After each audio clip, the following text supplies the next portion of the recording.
Instrument, ठीक, optical instrument. तो लिखिएगा, अगला हेडिंग कर लेंगे आप।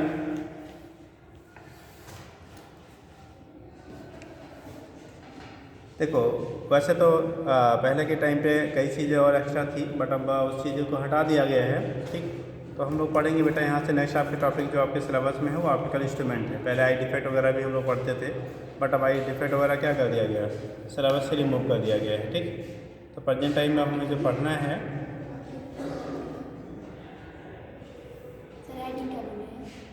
हेडिंग करो ऑप्टिकल इंस्ट्रूमेंट। जी सर। तुम ऑक्सीजन लेने जाते हो क्या?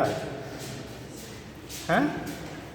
सबको प्यास लग जाते एक घंटे में, बोलते टीचर हैं, प्यासते तुम लोग हो। हैं?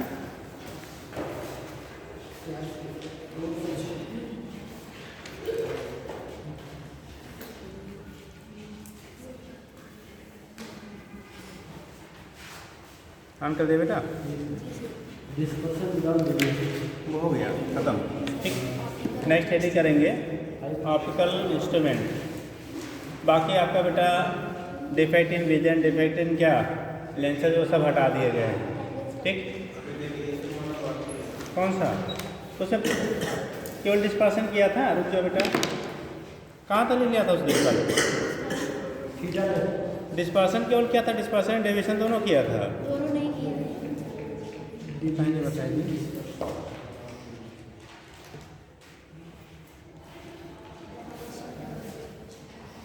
आपने कल कहाँ तक कर लिया था, बोलो जरा।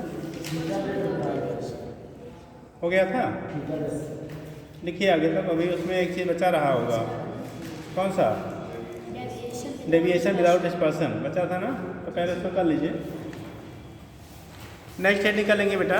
कल आपको लास्ट में लिखा था कॉम्बिनेशन ऑफ प्रिज्म, और उसमें आपका हो गया था dispersion without deviation. Second part शायद नहीं हुआ था, तो लिख लीजिएगा deviation without dispersion. Second part कर लीजिएगा deviation without dispersion, deviation without dispersion. इसे एक क्रोमेटिक कॉम्बिनेशन कहते हैं बेटा, deviation without dispersion. Deviation without dispersion, deviation without dispersion, इसी को कह रहे थे बेटा एक क्रोमेटिक क्या कॉम्बिनेशन। बेटा बोलिए एक क्रोमेटिक कॉम्बिनेशन, एक क्रोमेटिक कॉम्बिनेशन।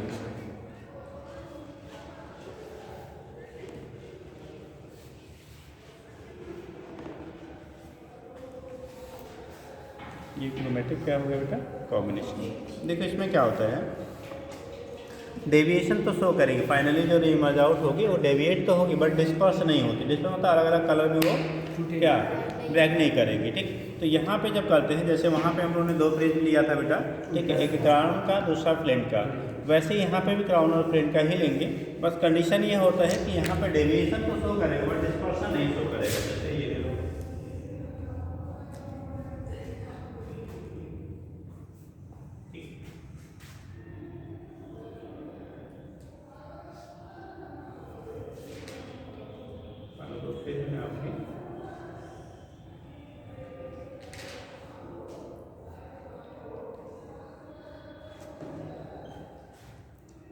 क्लास का बनाते हैं, दूसरे वाले प्लेट का बनाते हैं। पेज एंगल अगर सपोज दैट बेटा ए है, इसका पेज एंगल हमारा ए डैश है, डिस्पर्सिव पावर ओमेगा, इसका डिस्पर्सिव पावर ओमेगा डैश।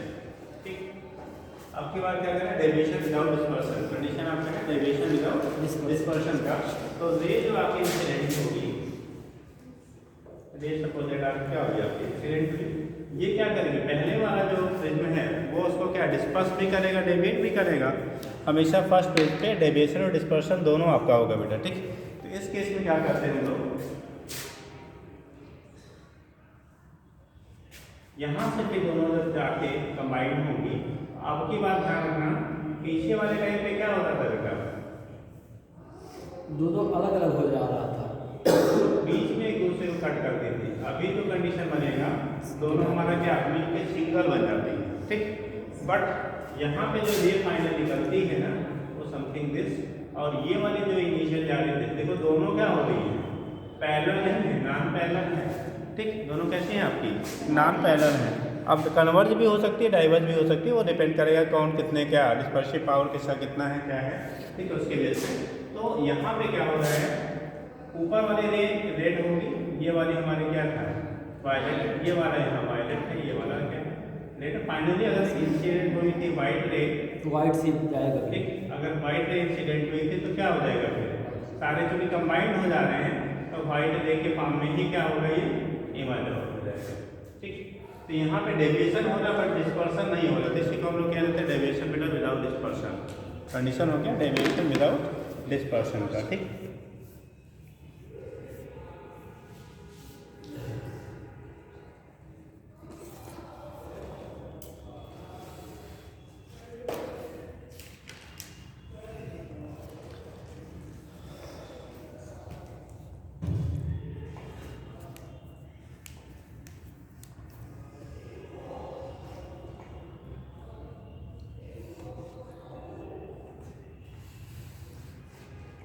नीचे लिखिए बन गया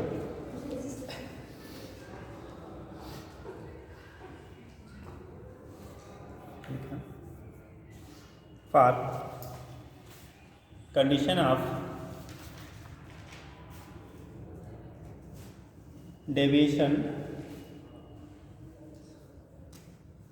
विदाउट डिस्पर्सन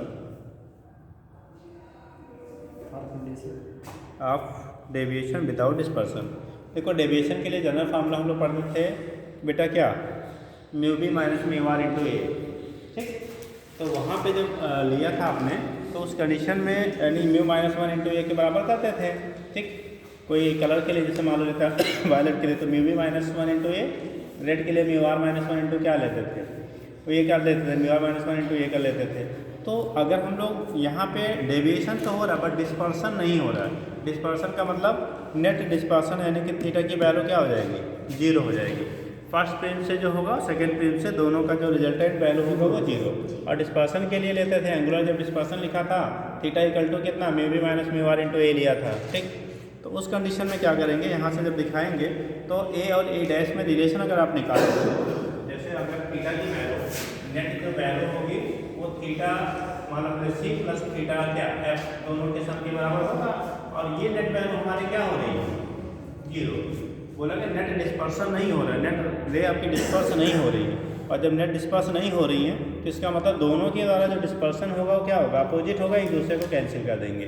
तो इसका मीनिंग ये हो गया कि थीटा सी की वैल्यू जो होगी माइनस ऑफ थीटा एफ के बराबर होगा, और थीटा सी कितना होगा बेटा, देखो आपने एंगुलर डिस्पर्सन पढ़ा था पीछे, थीटा बराबर क्या लिखा है, अरे पीछे जब एंगुलर आपने डिस्पर्सन लिखा था थीटा की वैल्यू क्या mu B minus mu R into A लिखा था ना।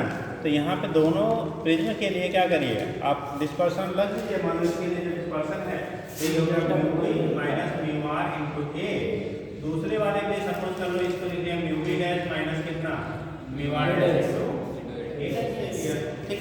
अब यहाँ से अगर हम लोग ए डैश अपान ए निकालना चाहिए, अगर आपको वैल्यू फाइंड करना है क्या इनके एंगल का क्या रेशियो होगा, तो ए डैश अगर ए डैश अपान ए करेंगे तो ये वाला फैक्टर नीचे और ये फैक्टर कहाँ ऊपर, ए डैश अपान ए की जो वैल्यू आएगी वो कितनी आ जाएगी माइनस म्यू बी डैश, ठीक। यहाँ से जब ए डैश अपान ए करेंगे तो ए डैश की वैल्यू ये बाई में जाएगा ना, तो आएगा म्यू बी माइनस कितना mu R upon mu B dash minus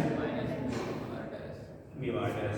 तो यहाँ से जो वैल्यू फाइंड कर लेते हैं हमारे इनके प्रिज्म एंगल का जो रेशियो होगा वो क्या होगा, अगर इस रेशियो में ठीक आपको वैल्यू है इनके प्रिज्म एंगल का, तब तो उस कंडीशन में क्या होगा, वो क्या करेगा डेविएशन शो करेगा, डिस्पर्सन नहीं शो करेगा। अगर आपको इस रेशियो में नहीं है तो वहाँ पे डिस्पर्सन पीछे वाले में हमारा आया था क्या ए डैश अपान ए की value mu I minus one upon mu I dash minus one लिखा था ना, ठीक। तो वहाँ डेविएशन शो करता था, डिस्पर्सन नहीं शो करता था, तो उसके अकॉर्डिंग हम लोग डिटरमाइन करते हैं। अब बात आता है कितना नेट डेविएशन होगा, ठीक। नीचे लिख लीजिएगा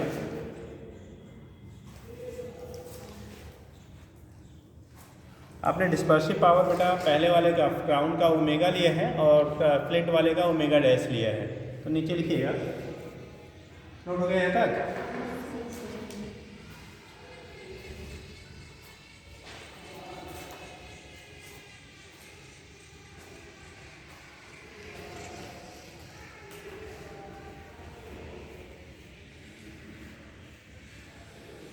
साइन यहाँ पे आप नेगेटिव रख दीजिएगा। साइन नेगेटिव होने का मतलब है दोनों बेटा अपोजिट एक्सिस, एक का बेस नीचे तो दूसरे का बेस कहाँ पे रहेगा?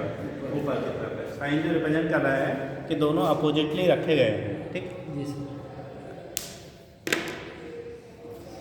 नीचे लिखिएगा net deviation produced by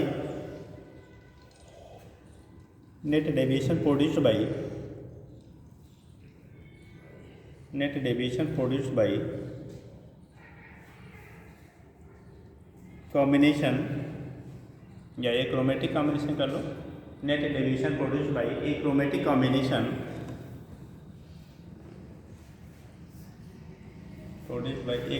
combination लिखिए delta net equal to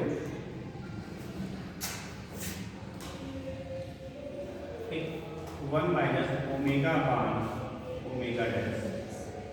omega है बेटा पहले वाले का डिस्पर्सिव पावर और ओमेगा डैश दूसरे वाले का डिस्पर्सिव पावर। डेल्टा जो है वो फर्स्ट फेज के द्वारा जो डेविएशन प्रोड्यूस होगा उसकी वैल्यू ली जाती है। जैसे पीछे वाले में आपने लिखा था theta net equal to theta one minus कितना ओमेगा डैश अपान ओमेगा लिखा था ना, तो वहाँ पे थीटा होता था पहले वाले के द्वारा जो एंगुलर डिस्पर्शन होगा। ऐसे यहाँ पे ओमेगा है क्या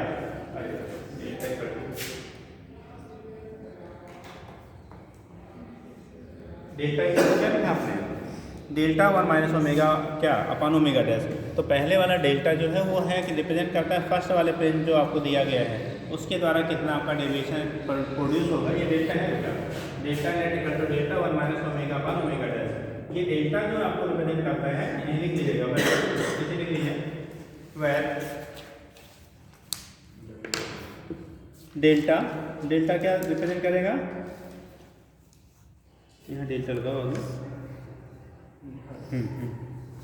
वह delta deviation produced by first prism, यानी जो क्राउन ग्लास का आपने बनाया है deviation produced by first prism.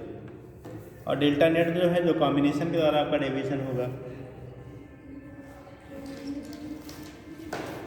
Produced by first prism. Delta net total deviation है, वो नेट लिखा ही है, मतलब दोनों के कॉम्बिनेशन के द्वारा जो डेविएशन प्रोड्यूस होगा वो है, ठीक। अब यहाँ से देखो फार्मूले से बेटा, अगर डिस्पर्सिव पावर फर्स्ट प्रिज्म का और सेकेंड प्रिज्म का दोनों इक्वल हो जाए तो क्या डेविएशन मिलेगा?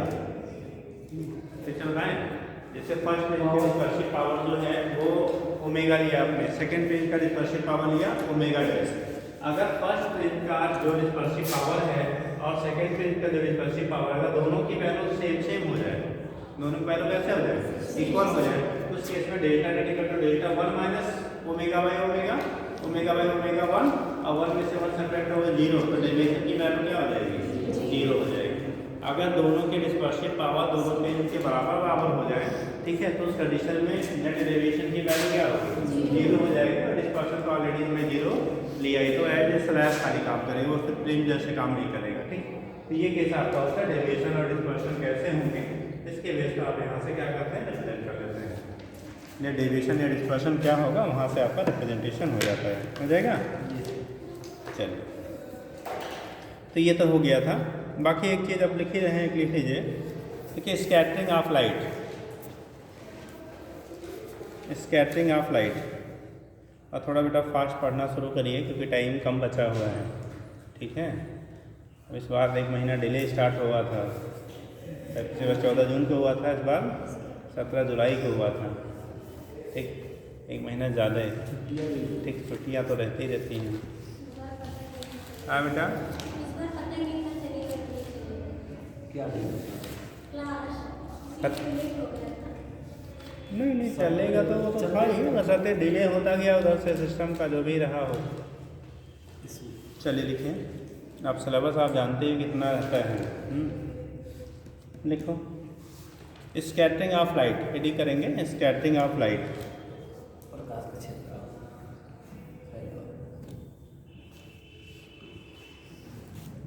देखो होता क्या है, जब हम लोग स्कैटरिंग की बात करते हैं, जो लाइट आती है बेटा किसी मीडियम पार्टिकल से टकराने के बाद, ठीक, पहले मीडियम उसे क्या करता है, एब्जॉर्ब करता है। एब्जॉर्ब करने के बाद फिर सारे ऑल डायरेक्शन में क्या करता है, उसे स्प्रेड करता है। उसी को हम लोग स्कैटरिंग कहते हैं। जैसे कहा जाता है blue colour of sky is due to, तो क्या कहते हैं आप, scattering of light. One day exam का बड़ा फेवरेट क्वेश्चन रहता है ना, ठीक, कि पर क्या आसमान नीला क्यों दिखता है, ठीक है, तो कारण क्या है इसका, क्यों दिखता है नीला, स्कैटरिंग ऑफ लाइट। नीला क्यों दिखता है, आंखें खड़ी हो जाओ, बताओ। आप कपड़े पीले पहन, पीला क्यों दिख रहा है, ये नीला नहीं दिख रहा है, क्यों, हाँ क्यों, उससे टकरा के हमारी नज़रों में पीला कलर आ रहा है। हाँ जी, रिफ्लेक्ट होकर उससे पीला कलर हमारी नज़रों में आ रहा है। जो ऑब्जेक्ट होता है, अगर ओपेक ऑब्जेक्ट है, सुन लो, फिर अगर हटा दिया गया, पहले बड़ा डिटेल इस पर क्वेश्चन बनता था, लेकिन सुन लीजिए कम से कम। जो ऑब्जेक्ट है पहले, ठीक, वो जिस कलर का दिखता है, इसका मतलब उस कलर की लाइट को, अगर वो ओपेक ऑब्जेक्ट है, ओपेक मतलब अपारदर्शी, ठीक, आप लोग पारदर्शी हो क्या, पारदर्शी हो, ओपेक हो या ट्रांसपेरेंट हो, हैं, अपारदर्शी। अपारदर्शी मतलब जिसमें लाइट एक साइड से दूसरे साइड में पास आउट नहीं हो, उसी को ओपेक मीडियम कहते हैं, ठीक। तो उस कंडीशन में क्या होता है, अगर क्या है, ओपेक मीडियम है, ओपेक कोई ऑब्जेक्ट है, तो उस कंडीशन में उसकी जो कलर आपको दिखाई पड़ती है ना, वो उसी कलर का दिखता है जिस कलर की लाइट को वो रिफ्लेक्ट करता है, ठीक। और सारे को रिफ्लेक्ट कर देगा तो कैसा दिखेगा, वाइट। सारे को अगर रिफ्लेक्ट करेगा तो कैसा दिखेगा, वाइट। और सारे को एब्जॉर्ब कर लेगा तो कैसा दिखेगा, ब्लैक, ठीक। इसलिए आपने ब्लैक बॉडी पढ़ा होगा ना, ठीक है। मतलब दो body light incident on its surface, उसे कहते हैं ब्लैक बॉडी। और वाइट वाला जो होता है वो सारे कलर की लाइट को क्या करता है, रिफ्लेक्ट कर देता है। अगर सारे को रिफ्लेक्ट कर रहा है तो वाइट, और सारे को एब्जॉर्ब कर रहा है तो ब्लैक, ठीक। इसीलिए जो आप गर्मी के टाइम पे कैसे लाइट कलर के कपड़े पहनते हैं, ठीक, तो गर्मी कम लगती है। अगर ब्लैक कलर के कपड़े पहन के निकल जाइए तो डबल गर्मी लगेगी, है ना जी। और ठंडक में उसी का उल्टा होता है, अगर आप वाइट पहनेंगे तो ठंडा ज़्यादा रहेगा, अगर डार्क कलर के पहनेंगे तो गर्मी फील होगी, ठीक। तो वो चीज़ें आपकी होती है, उसी के बेस पे दिखा देते हैं, ठीक है। तो इसीलिए कहते हैं जो लोग क्या होते हैं, ठीक, डार्क जिनका कलर होता है उनको गर्मी ज़्यादा फील होती है, गर्मी ज़्यादा लगती है, क्योंकि वो अपने ऊपर आने वाले इंसिडेंट लाइट को क्या मैक्सिमम पार्ट को एब्जॉर्ब करेंगे। और जो लोग जितने ज़्यादा गोरे होंगे वहाँ पे क्या होगा, रिफ्लेक्शन ज़्यादा होगा तो कम हीटिंग फील होती है, ठीक। तो ये चीज़ आपको होती है, फिलहाल उसके साइंटिफिक रीजन है, बाकी किसी को कुछ भी लग सकता है ना।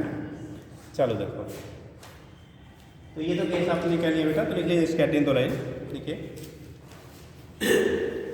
molecules of a medium after absorbing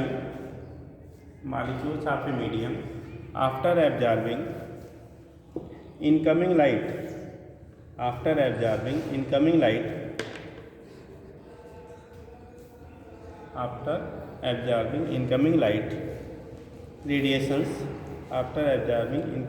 radiations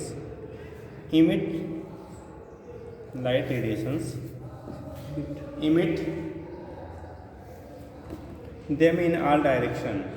absorb करने के बाद सारे डायरेक्शन में क्या करते हैं, उसे इमिट करते हैं। Emit them in all directions, लिखिएगा। This phenomena is called scattering of light.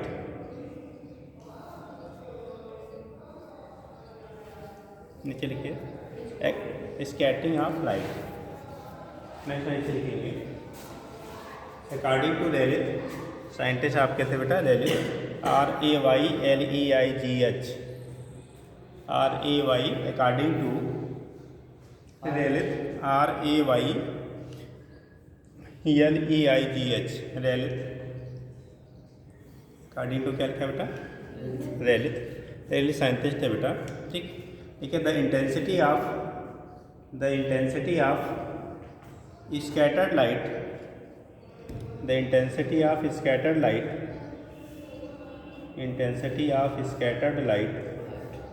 ठीक। इंटेंसिटी जो आपका होता है स्कैटर्ड लाइट का इनवर्सली प्रोपोर्शनल टू लैम्ब्डा के power 4, intensity of scattered light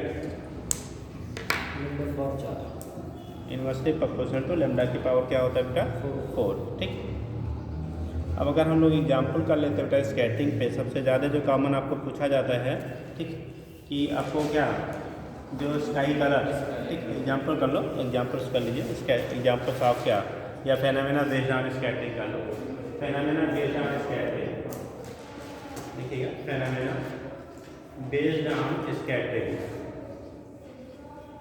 phenomena based on scattering. आज कुछ लोग गायब हो गए हैं क्या? सैटरडे है? अच्छा, प्रिपरेशन संडे का है।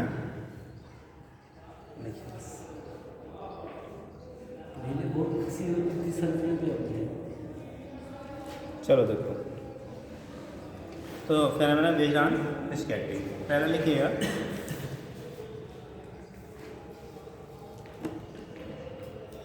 लिखिए sky looks blue, sky looks blue due to किसकी वजह से बेटा?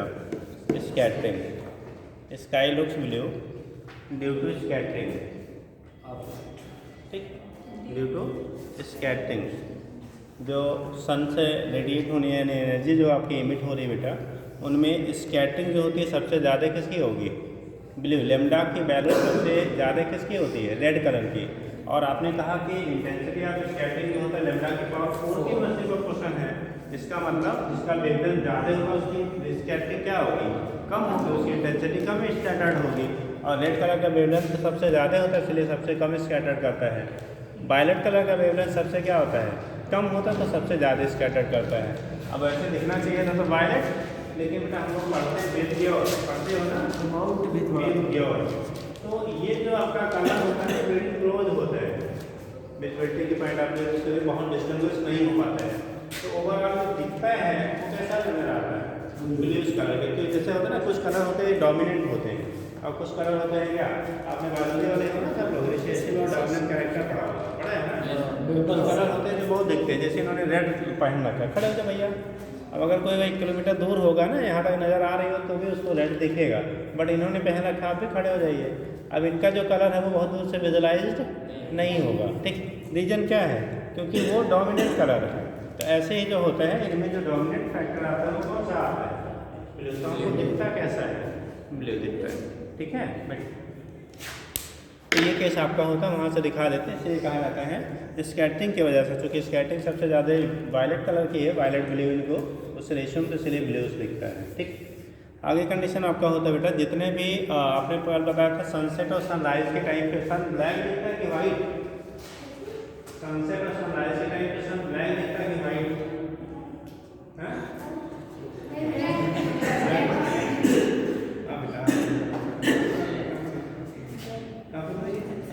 कैसा दिखता है?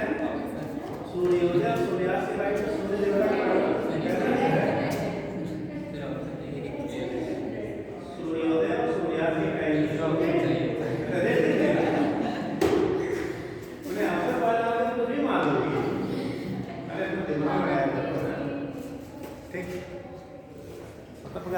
वही है। अगर आपके इस समय रात है कि 12 बजने की 3, तो क्या बोलोगे? रात के 12 बजने की 3। हाँ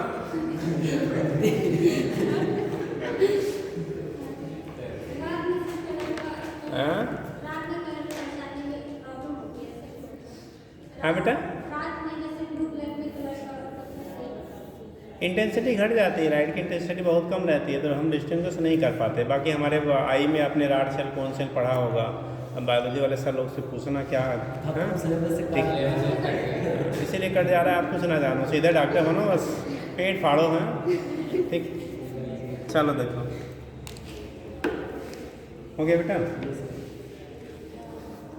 या तो जो जिन्होंने डिलीट किया है, या तो इतने विद्वान रहे होंगे कि उनके लिए सब बराबर लगता रहा होगा, ठीक। या तो अब क्या कहा जाए, सर इसके पहले जो बच्चे पढ़े होंगे वही तो आईएएस के डॉक्टर बन सकते हैं। तो आप नहीं बनोगे क्या? बन सकते हैं, तब लेकिन सिलेबस से बाहर है। तो सिलेबस से बाहर, डॉक्टर की आँख वाला सिलेबस तो है ना, तब फिर क्या करोगे? हैं, वही तो कह रहे, या तो डिलीट करने वाले जो भी हैं, जिन मान्यवर ने किया है, या तो वो अति विद्वान होंगे। अति विद्वान मतलब उनको सब कुछ इक्वली, मतलब कोई टफ आसान क्या ज़रूरत क्या नहीं वो सब बराबर लगता रहा होगा, या तो उनको उसके बारे में कुछ पता ही नहीं होगा कहाँ से हमें उड़ाना है, कहाँ आँख बंद करके कलम चला दिए जहाँ से वहीं से डिलीट हो गया। अब बताओ डॉक्टर कैसे बनोगी, चश्मा कैसे बनवाओ, कितने पावर का लगेगा, तो पावर समझे नहीं आएगा जाके मेडिकल कॉलेज में, हैं। ठीक, कहीं कहीं ऐसे सिलेबस को डिलीट किया गया जो नहीं होना चाहिए। ठीक, ऐसे सिलेबस डिलीट वो पोर्शन किया जाता है जो फ्यूचर में जिसका एप्लीकेशन ना हो। ठीक, हाँ, तो अब डाइजेशन नहीं रहेगा, बाकी आप पढ़ते रहो ना, खाना नहीं बचेगा, बाकी करते रहो। और सर फिजिशियन सबसे ज़्यादा डाइजेशन में आता रहता है भाई, सारी चीज़ें हमारी कहाँ से स्टार्ट होती हैं।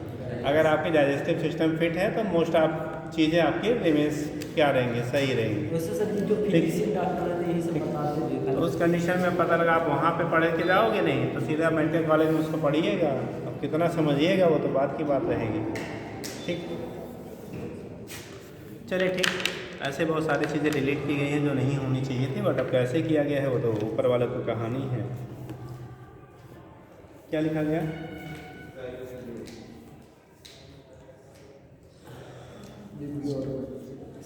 इससे कभी भी ये चीज़ें तो नहीं है, बट कभी भी किसी चीज़ को जिस डिपार्टमेंट से हो उसके उस डिपार्टमेंट के करंट लोग जो हों उनसे उस चीज़ पे क्या करना चाहिए, ऐसे डिसीजन जो होते हैं वहाँ पे होने चाहिए। जैसे मान लिया मैं कुछ हूँ, अब हम मान लो टीचिंग कर रहे हैं, आपको फिजिक्स पढ़ाते हैं, अब हमसे बायो पूछोगे आप तो हम कितना बताएंगे आप, ठीक, नहीं बता पाएंगे।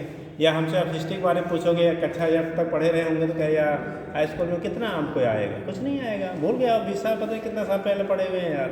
ठीक, तो कंडीशन क्या होता है, जैसे होता क्या ना कि जब आप, ठीक है, कोई अधिकारी है, मान लो कोई IAS है, तो उन्होंने जब किया होगा, मान लो 20 साल पहले उन्होंने पढ़ा था, तब की सिचुएशन क्या थी, आज की सिचुएशन क्या है, तो चीज़ें डिफरेंट हो जाती हैं। तो इसीलिए कभी कभी डिसीजन जो आता है वो गड़बड़ आ जाता है। ठीक है, चलो लिखो बेटा, लिखिएगा। नेक्स्ट क्या कर लिया बेटा, हो गया। नेक्स्ट पॉइंट लिखिएगा अगला, at the time of sunset and sunrise, at the time of sunset and sunrise, at the time of sunset and sunrise sun looks reddish, at the time of sunset and sunrise sun looks reddish,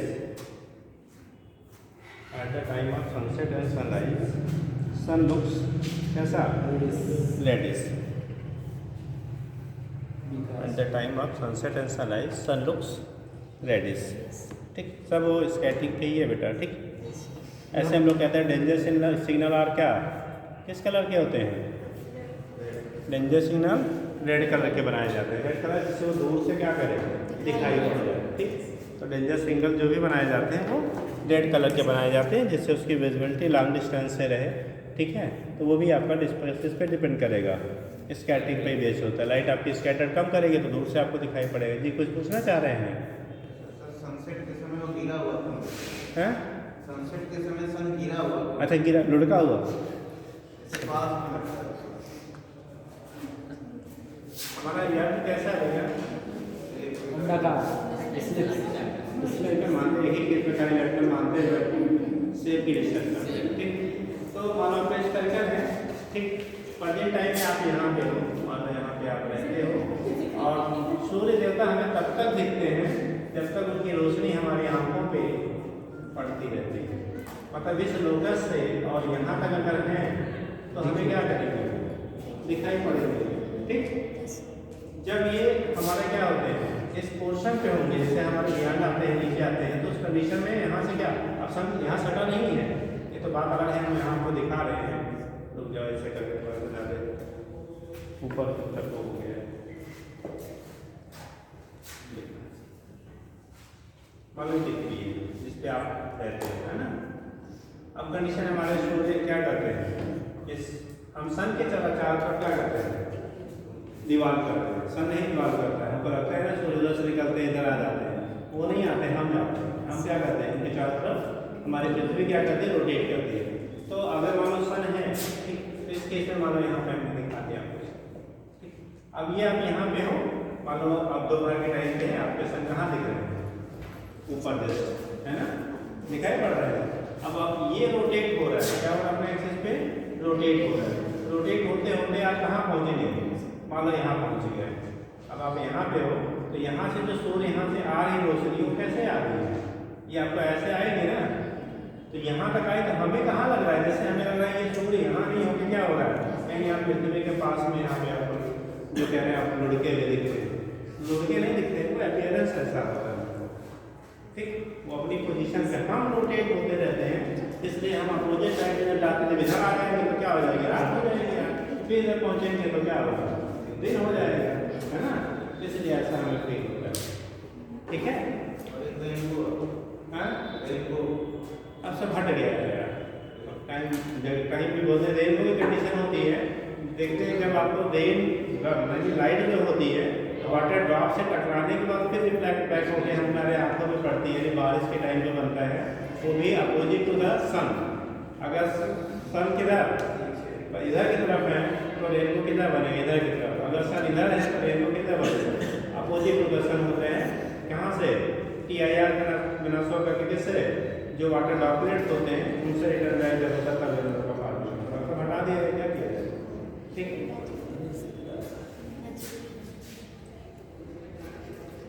हो गया भैया?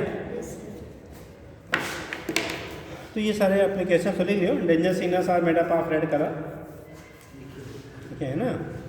अब rainbow में हटा दिया गया बेटा, नहीं तो प्राइमरी रेनबो सेकेंडरी रेनबो सब पढ़ाया जाता था, ठीक। बट हाँ ज़्यादा ज्ञान रहेगा तो नुकसान करेगा ना, इसलिए हटा दिया गया। बच्चे सुसाइड कर लेते हैं, ज़्यादा पढ़ना पड़ता है, तो इसलिए सरकार ने कहा कम पढ़ो आगे बढ़ो।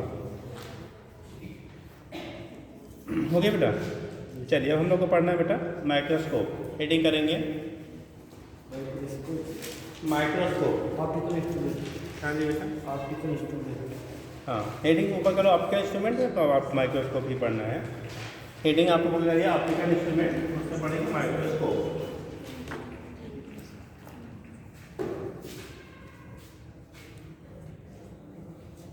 सर जी पहले ये नहीं था माइक्रोस्कोप जी, पहले हेडिंग इसमें करिएगा माइक्रोस्कोप। पहले हम लेंस कैमरा वगैरह पढ़ते थे।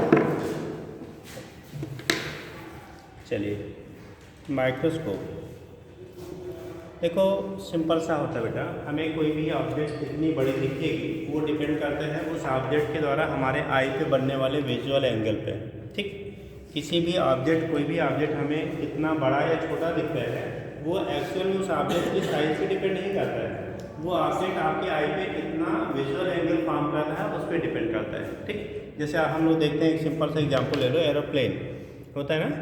जब एरोप्लेन हम लोग देखते हैं तो हम लोग को बहुत बड़ा दिखता है, बहुत छोटा सा दिखता है, लगता है 2-4 लोग बैठ पाते होंगे, है ना, ठीक। तो रीजन क्या है? इसलिए हमको ऐसा फील होता है, क्या ऊपर से आपको श्रिंक कर जाता है, क्या दूरी नहीं है ना, क्योंकि लार्ज डिस्टेंस पे। आपने ये तो सुना ही होगा कि हम लोग कहते हैं सन बहुत छोटा दिखता है, पृथ्वी माता तो हमारी बहुत बड़ी है ना, ठीक। तो क्या ऐसा एक्चुअल में है?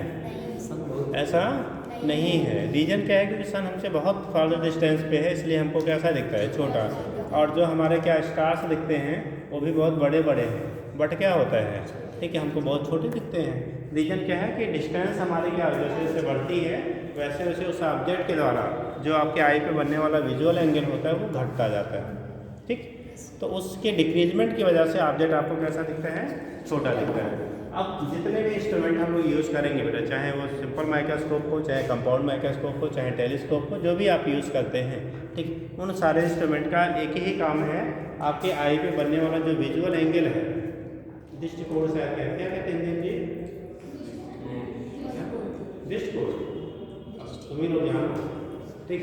तो विजुअल एंगल जो आपका होता है उस ऑब्जेक्ट के द्वारा आई पे बनने वाला, वो जितना लार्ज होगा उतना ही बड़ा बनेगा। तो हमारे जो इंस्ट्रूमेंट होते हैं उनका काम केवल होता है आई पे बनने वाले विजुअल एंगल के वैल्यू को इंक्रीज करना। मतलब जो भी इंस्ट्रूमेंट हम लोग यूज़ करेंगे बेटा, वो आपके आई पे बनने वाला जो विजुअल एंगल है उसकी वैल्यू को क्या करता है? इंक्रीज करता है। और जो इंस्ट्रूमेंट जितना ज़्यादा विजुअल एंगल को इंक्रीज कर लेता है, हम कहते हैं उसकी मैग्नीफाइंग पावर उतनी अच्छी ज़्यादा होगी। उतनी क्या होगी, ज़्यादा होगी। उतना ही छोटे ऑब्जेक्ट को क्लियरली आप लोगों उसकी हेल्प से हम लोग देख पाते हैं। ठीक, तो जैसे आप सिंपल माइक्रोस्कोप लेते हैं, कंपाउंड माइक्रोस्कोप लेते हैं। जो सिंपल माइक्रोस्कोप होता है आपने पढ़ा होगा, उसमें एक सिंगल क्या होता है, कॉन्वेक्स लेंस होता है। सिंपल माइक्रोस्कोप में कुछ नहीं होता, केवल एक सिंगल कॉन्वेक्स क्या होता है, लेंस होता है। ठीक, आपने बायोलॉजी का अगर कुछ पैटर वगैरह किया होगा तो आपको डिसेक्शन बॉक्स लेते थे बायोलॉजी में, लिया था क्या, डिसेक्शन बॉक्स लिया था? चलिए, बहुत लोगों ने लिया था, बहुत लोगों से हुआ ही नहीं, जरूरत नहीं पड़े तो लेने क्या जरूरत है ना। ठीक, तो उस केस में उसमें एक हैंड लेंस रहता है। क्या होता है, एक हैंड लेंस रहता है। ठीक, हैंड लेंस मतलब ऐसे सिंपल सा एक प्लास्टिक स्टैंड रहता है, इसमें लेंस लगा होता है, एक तो हैंडल लगा होता है, इसी को हम लोग हैंड लेंस कह देते हैं। होता है ना, देखा है? हाँ, आग भी जलाते हैं ना। तो उस कंडीशन में जो हैंड लेंस होता है इसमें कुछ नहीं होता है, एक इसमें केवल क्या कॉन्वेक्स लेंस होता है। एक कौन सा लेंस होगा, कॉन्वेक्स लेंस आपका होता है, बाकी और कुछ भी नहीं होते, तो पकड़ने के लिए हैंडल दे दिया जाता है। ठीक है, इसी को हम लोग सिंपल माइक्रोस्कोप कहते हैं। ठीक, क्या कहते हैं उसे, सिंपल माइक्रोस्कोप। ओनली ये सिंगल हैंड लेंस उसमें यानी कॉन्वेक्स लेंस होता है। ठीक है, उसी को हम ऐसे सिंगल क्या सिंपल माइक्रोस्कोप ट्रीट करते हैं। अब ज़रूरत के अनुसार कहाँ हमें यूज़ करना है उसे अकॉर्डिंग इसके जैसे हम लोग बायोलॉजिकल लेंस लेते हैं तो हैंड लेंस में एक हैंडल लगा होता है, इसे बोल लेते हैं। आप देखते होंगे जो घड़ी वगैरह बनाते हैं, इलेक्ट्रॉनिक डिवाइसेस बनाते हैं, तो जहाँ बहुत छोटी छोटी चीज़ें देखनी होती हैं तो आँख में एक लेंस लगा के रखते हैं। ठीक है, तो वो भी हमारा क्या होता है, वो सिंपल माइक्रोस्कोप ही होता है बेटा। ठीक, तो उस केस में ये ध्यान रखना होता है कि जब हम लोग सिंपल माइक्रोस्कोप का यूज़ करते हैं, ठीक, तो उस केस में माइक्रोस्कोप आई के वेरी क्लोज रखा जाता है। जितना आप क्लोज रखेंगे आई के, उतना ही उसकी मैग्नीफाइंग पावर की वैल्यू ज़्यादा मिलती है। ठीक है, तो इसीलिए आप देखते होंगे जब आप अगर यूज़ किए होंगे हैंड लेंस को तो आपके पास ऐसे लगा के तब देखते थे, देखा था, साइज बड़ी होती है। ठीक है, बड़ी साइज। हाँ, तो उस केस में आँख के पास में लगा के फिर ऑब्जेक्ट को रख के हम लोग देखते हैं, तो उस केस में हमारा इनलार्ज इमेज का क्या होता है, फॉर्मेशन होता है। तो उसके बेस पे जितना हम लोग उसको प्रॉपर और क्या करेंगे अरेंज कर पाते हैं उतना ही ज़्यादा क्लियर इमेज दिखता है। जो लोग ऐसे करके देखते हैं कहते हैं हमारा दिखता ही नहीं, बड़ा डुप्लीकेट दे दिया, अरे वो उसका एडजस्टमेंट नहीं प्रॉपर कर पाते इसलिए नहीं दिखता है।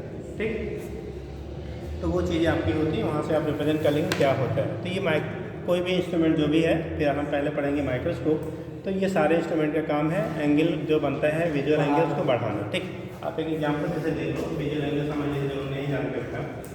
जैसे मान लो ये आपका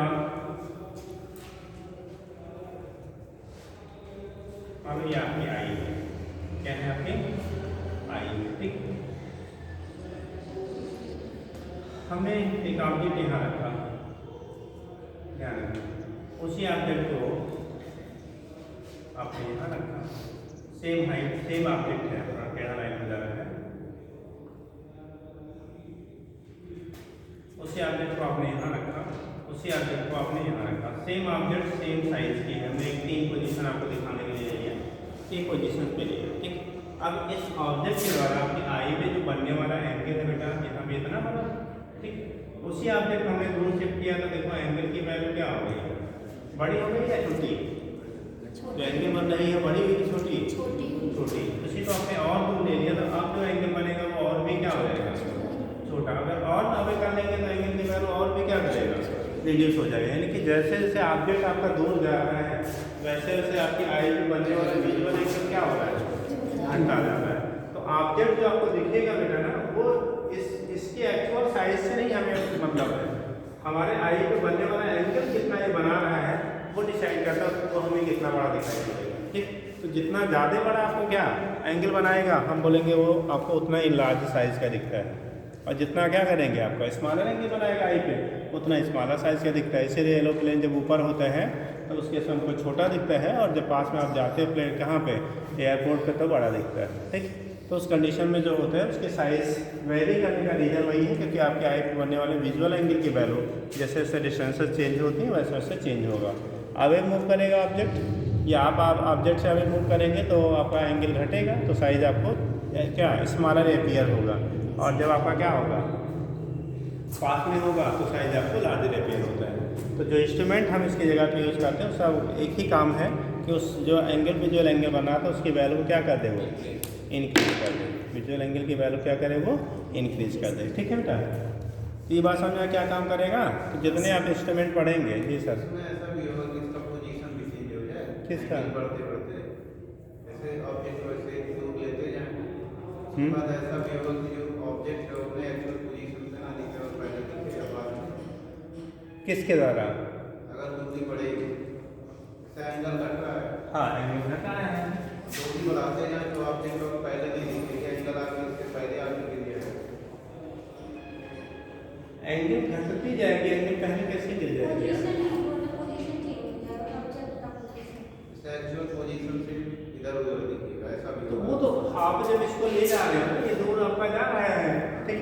अगर मीडियम सेम है, मीडियम में कोई वेरिएशन आप नहीं कर रहे हो, तो वो जितने डिस्टेंस पे है वही आपको अपीयर होगा, पास और नज़दीक नहीं अपीयर होगा। वो डिस्टेंस हमारा अपीयर वही होता है जब इंस्ट्रूमेंट से हम लोग यूज़ करेंगे। इंस्ट्रूमेंट यूज़ करते हैं तब वो हमारा इधर उधर क्या होता है, उसकी इमेज जहाँ बनाएगा वो फिर डिसाइड करता है। अगर आप नेकेड आई से देखेंगे, जैसे आप खुली आंखों से देख रहे हैं, कुछ लगाए नहीं हुए हो, तो ऑब्जेक्ट जहाँ तक आप देख पाएंगे, जहाँ पे है आपको डिस्टेंस उतना ही अपीयर होगा, वो नहीं। अगर मीडियम बीच का बदल दिया जाए, आपको बोला गया था ना पेरेंट डेप्थ पढ़ाया था, अगर मीडियम आप बदल दोगे तब उस केस में डिस्टेंस की वैल्यू क्या होती है, बदलती है।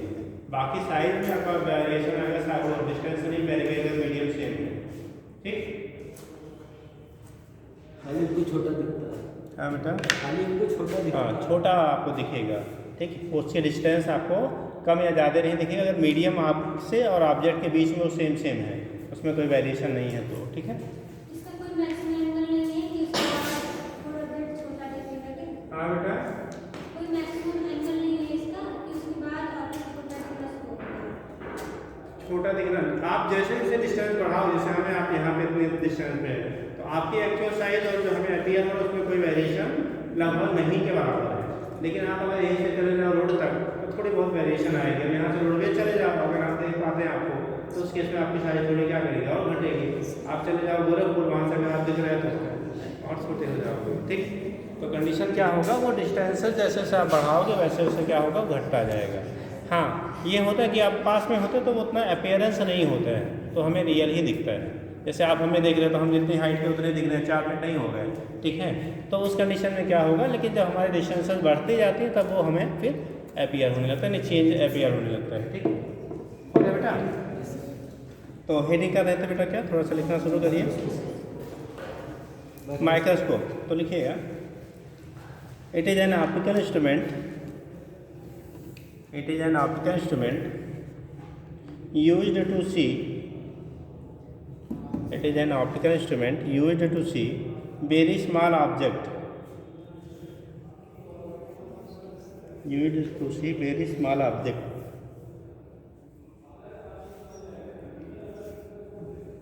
very small object, and its magnifying power is given by, its magnifying power is given by, एक एंड से एक लाइन किनारे से एकदम लिखना शुरू करें तभी हटेगा, ठीक।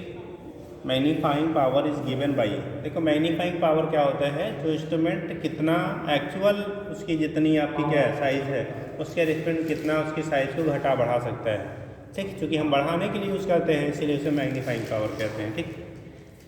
तो लिखिए मैग्नीफाइंग पावर इक्वल टू थोड़ी लंबी से नहीं लगेगी, ऊपर वाला लिखना है, ऊपर तो छोटा ही लिखना है आपको, लिखिएगा visual angle with instrument, visual VISUAL, visual दृश्य जो कोड जो भी कहते हैं, visual angle with instrument, visual angle with instrument, इसी को बीटा से रिप्रेजेंट कर देते हैं, beta upon visual angle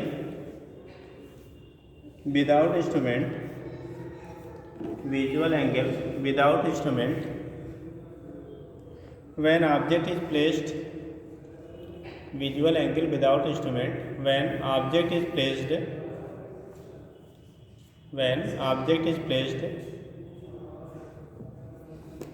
at least distance of distinct vision, when object is placed at least distance of distinct vision, placed at least distance of distinct vision, placed at least distance of distinct vision. इसे आप alpha से represent कर लेते हैं, फिर अलग लिखना चाहेंगे तो बीटा बाई अल्फा हो जाता है। ठीक, तो ये तो हो गया माइक्रोस्कोप। क्या होते हैं? हाँ बेटा, रीजन की बात विजन के बाद विजन दृश्य उसके बाद क्या होगा? कुछ नहीं अल्फा बोलते हैं। डिस्टिंक्ट विजन है VISION। विजन कहाँ आएगा जी? विजन मतलब दृश्य। दृश्य क्या? Distinct vision VISION, distinct vision. पास हो गया? एंगल उसे अल्फा, यानी कि magnifying power m equal to beta by alpha हो गया, बीटा बाई अल्फा। ठीक, समझ गया? तो ये तो माइक्रोस्कोप। अब माइक्रोस्कोप में हम लोग पहला पढ़ते हैं सिंपल माइक्रोस्कोप। क्या पढ़ेंगे? सिंपल। तो लिख लीजिए सिंपल माइक्रोस्कोप। जो अपने हेडलाइंस की कहानी सुनाएगी वो सिंपल माइक्रोस्कोप में आता है बेटा।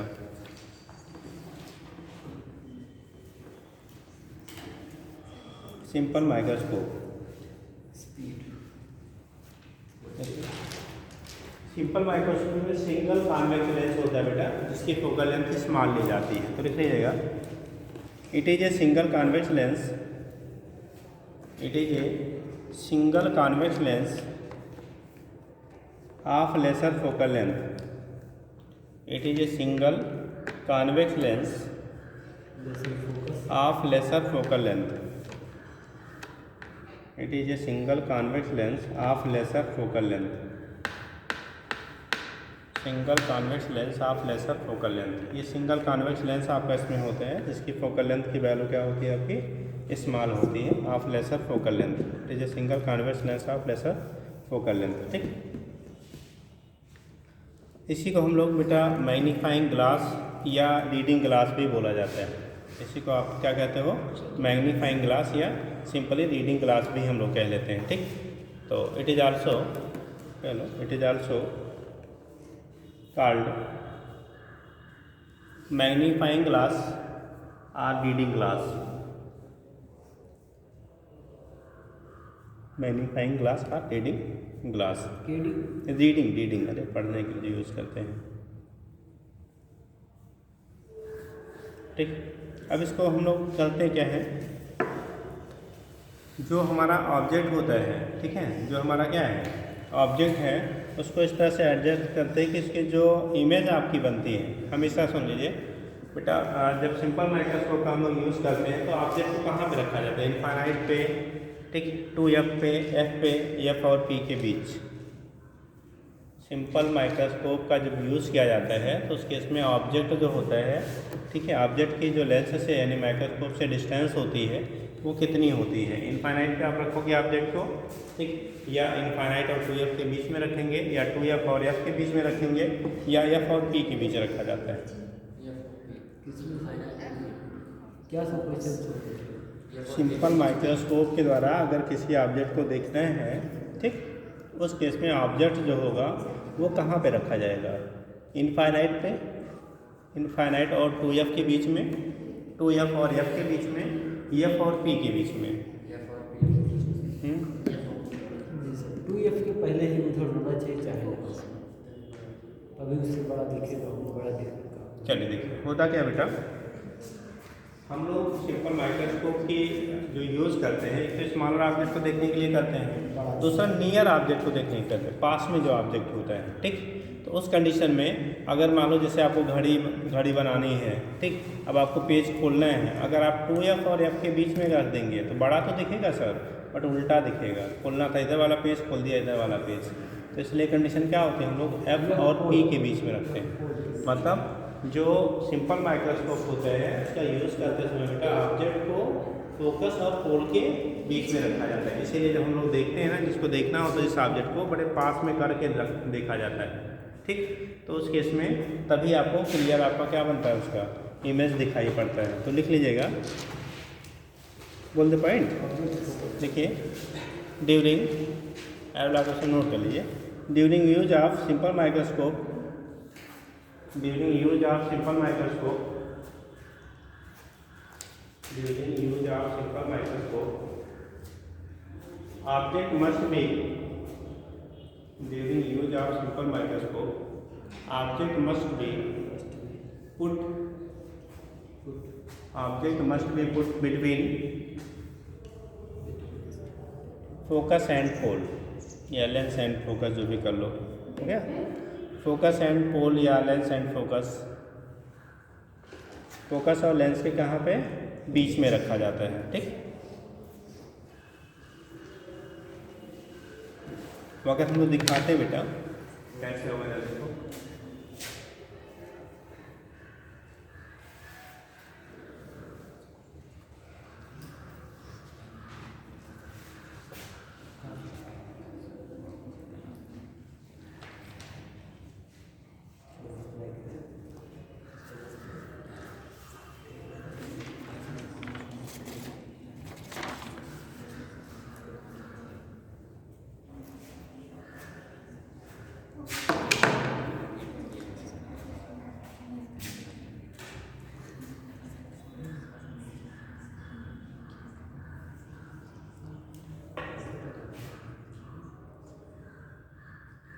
अब ये फोकस है बेटा।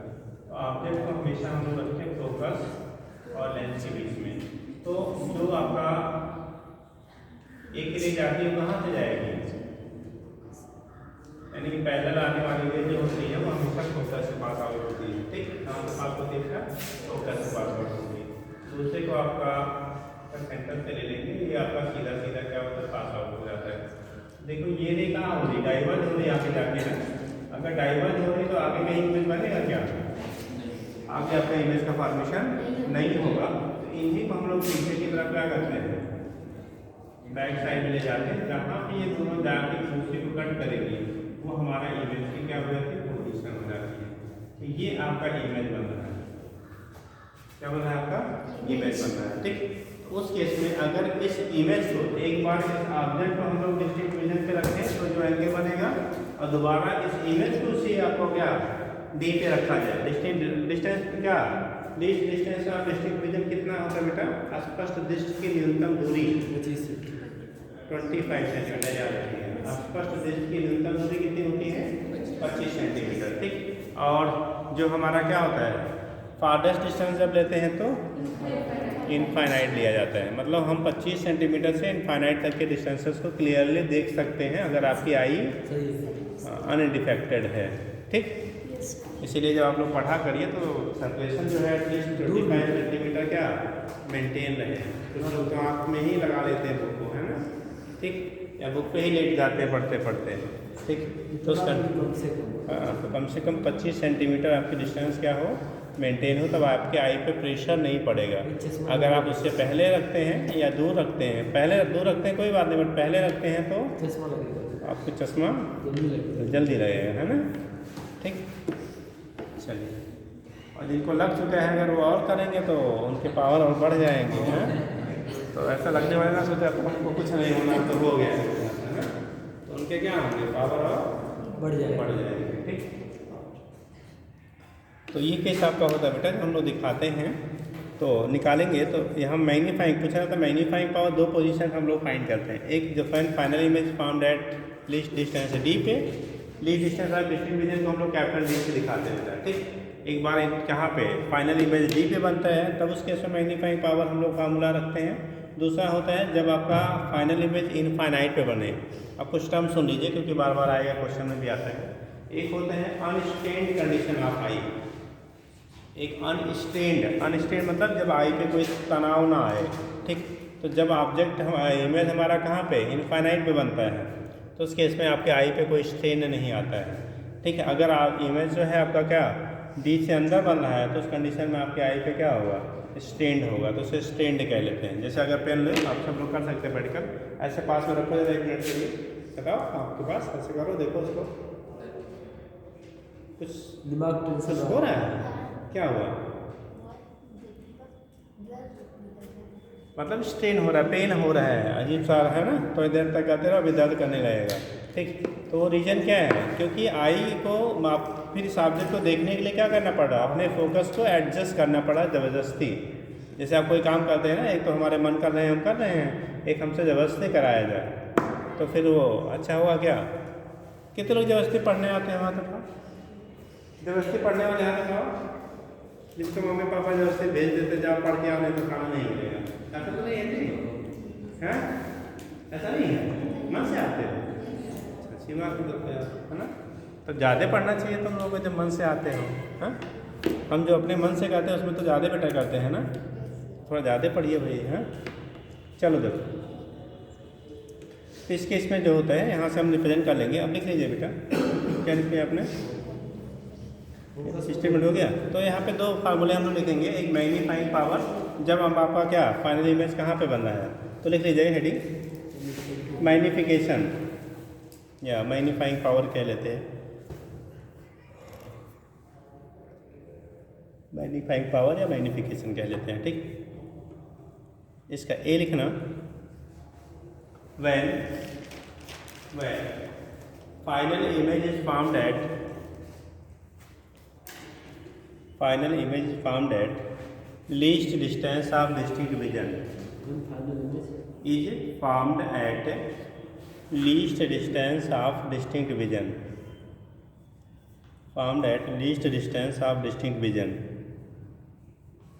formed at least distance of distinct vision, उसे क्या लेते हैं आप ब्रैकेट में डी, कैपिटल डी, और वही इक्वल टू कर लिए 25 सेंटीमीटर, कितना होता है 25 सेंटीमीटर। ठीक, जब बेटा आपका final image least distance of distinct vision पे बनता है, उस केस में जो मैग्नीफाइंग पावर की वैल्यू होती है सिंपल माइक्रोस्कोप के लिए, या डी, डी से डी मतलब डे डिस्टेंस, ठीक 1 प्लस डी बाई डी। ठीक, जब हम लोग का final image D distance of distinct vision पे बनेगा तो मैग्नीफाइंग पावर की value 1 plus D by F के क्या होता है, इक्वल होता है। ठीक, 1 प्लस क्या हो गया डी बाई एफ, और ये वैल्यू आपकी मैक्सिमम होती है। पूछा जाता है magnifying power will be maximum when final image will be found at कहाँ पे, least distance of distinct vision. ठीक, और इसका बी पॉइंट कर लीजिएगा, when final image is found at infinity,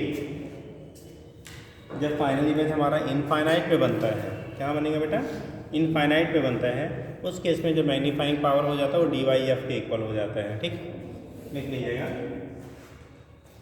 जब इन्फिनिटी की जो वैल्यू आप लिखेंगे तो ये आ जाता है डी वाई क्या एफ, ये वैल्यू आपकी मिनिमम होती है। क्या होता है, पूछा जाए सिंपल माइक्रोस्कोप का मैग्नीफाइंग पावर की वैल्यू मिनिमम कब होगी, जब फाइनल इमेज फाउंड हुआ कहाँ पे, इनफाइनाइट पे, और जब फाइनल इमेज आपका फाउंड होता है कहाँ पे, least distance of distinct vision, तो उस समय मैक्सिमम होगा, फार्मूला बनेगा 1 प्लस डी बाई एफ, और यहाँ हो गया डी बाई एफ के बराबर होता है। ठीक, तो ये आपके मैग्नीफाइंग पावर हो गया सिंपल माइक्रोस्कोप के लिए। ठीक, यहीं पे एक कंडीशन ले लेते हैं बेटा, अगर लेंस, ठीक लेंस जो रखा गया है वो आपके आई से सपोज दैट ए डिस्टेंस पे आपको रखा गया है, आई के रिस्पेक्ट में कितने ए डिस्टेंस पर अगर रखा गया है, तो उस केस में जो हमारे मैग्नीफाइंग पावर के रिलेशन होते हैं, फार्मूले होते हैं, वो थोड़ा मॉडिफाई हो जाता है बेटा। जैसे मान लो लेंस आप एकदम आई के पास में ना रखे, थोड़े डिस्टेंस पे रखे हुए हो, तो उस केस में जो मैग्नीफाइंग पावर होता है वो ये इस कंडीशन की तुलना में स्लाइटली क्या कर जाता है, डिक्रीज कर जाता है। तो लिख लीजिएगा वहीं पे, बोले देखिए, if lens is kept at a distance small a, if lens is kept at a distance small a from the eye, from the eye, अगर आई से स्मॉल ए डिस्टेंस पे आपने सिंपल माइक्रोस्कोप रख रखा है बेटा, तो उस कंडीशन में जो आपकी मैग्नीफाइंग पावर के रिलेशन होते हैं थोड़े मॉडिफाई हो जाते हैं, चेंज हो जाते हैं। ठीक है, फिर बोर्ड वाले बुक में नहीं दिया गया है, आप याद रखिएगा, अगर आई से वो ए डिस्टेंस पे रखा गया है तो मैग्नीफाइंग पावर डी के लिए आएगा 1 plus D minus A by F हो जाता है। बस इतना सा चेंज हुआ बेटा, जितना लेंस और आपके आई के बीच की दूरी होगी उससे डी में से क्या कर लेंगे हम लोग, सब्ट्रैक्ट कर लेते हैं। तो 1 plus D minus D by F, और इनफाइनाइट के लिए लिखेंगे तो ये इन्फिनिटी कट होगा डी माइनस ए अपान कितना एफ, केवल आपको चेंजेस वही आई, ऊपर डी में से क्या करिए ए को माइनस कर लीजिए। तो ये कंडीशन होता है मैग्नीफाइंग पावर जब आपका कहाँ पे है, ए पे बन रहा है, ए डिस्टेंस पे आपने लेंस को रखा है आई से, तो उस कंडीशन में डी माइनस ए 1 प्लस डी माइनस ए, और यहाँ पे हो गया क्या डी माइनस ए अपान जी सर, हाँ एकदम पास में रखें, ये वाला ये डिस्टेंस, अब डिस्टेंस पर रख लीजिए लेंस को। ठीक, तो उसके से मैग्नीफाइंग पावर की वैल्यू घट जाएगी, हो जाएगा बेटा। अब मान लो लेंस को, अब सुनो यहाँ से थोड़ा समझ लो, अगर लेंस को मान लो आपने आई से 25 सेंटीमीटर की दूरी पर रख दिया, जैसे हैंडल ऐसे लेके हैं, देख रहे हैं कुछ दिख ही नहीं रहा है, तो कारण क्या होगा कि डी अगर ये भी 25 ये भी 25 तो 0 और 0 डिवाइड करेंगे तो 0, तो मैग्नीफाइंग पावर की वैल्यू 1 का मतलब जितना है उतना ही रहेगा, तो कोई चेंजेस नहीं होती है। ठीक है, तो कोई मैग्नीफिकेशन आपका लेंस लगाने ना लगाने लगा कोई मतलब नहीं निकले। इसीलिए जब भी आप देखते होंगे हैंड लेंस यूज़ करते हैं तो पास में रख के देखा जाता है। ठीक है, तो उसका रीज़न होता है कि हम पास में रख के क्यों देखते हैं, जिससे आपको मैग्नीफिकेशन मैक्सिमम मिले। अगर आप दूर रखेंगे तो मैग्नीफिकेशन की वैल्यू क्या हो जाएगी, ठीक है, अगर डी पे रख लेंगे तो 0 हो जाएगा, उससे दूर रखेंगे तो निगेटिव में हो जाएगा, उल्टा बढ़ने के बजाय क्या करेगा, घट जाएगा, तो डिक्रीज कर जाता है, हो जाएगा। चलिए कल आप पढ़ेंगे बेटा कंपाउंड माइक्रोस्कोप, तो पढ़ के आइएगा, सारे बुक्स में आपका अवेलेबल है। ठीक, सर आ गए हैं तो बायोलॉजी पढ़ लीजिए, आपका लड़का।